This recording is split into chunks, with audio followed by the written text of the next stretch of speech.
So, ayan na nga, for today's videos, ay trinit ko ang mga kiddos. Kumain kami sa labas, nagmerienda kami. In-order ko yung paborito nilang french fries, nachos with cheese, carbonara, matcha frap, and cappuccino frap. Yan. So, yung mga cravings nila sa maliit na bagay, kahit papano napapasaya ko sila. Yung mga bata naman kahit sa simpleng bagay lang masaya na sila. Kasi super busy nga tayo, super busy sa work. Lagi na lang nasa work. Once a week lang ang off. So sa gabi nasa work. Kasi nga syempre night shift.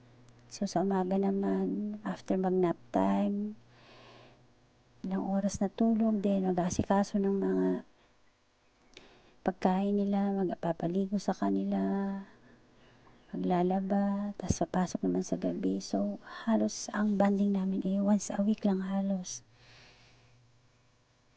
Kaya, kagaya ngayon,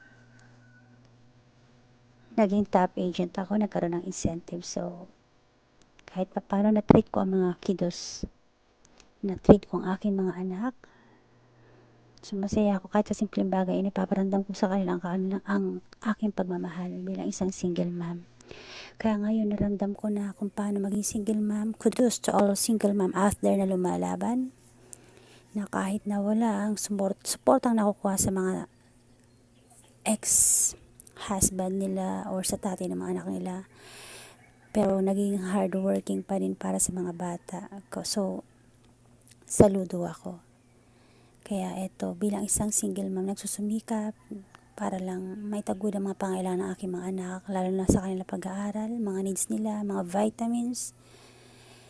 So, sipag at tiyaga lang talaga. At huwag makalimot manalangin sa Panginoon. Sapagkat siya lang talaga nag-iisang gumagabay sa atin.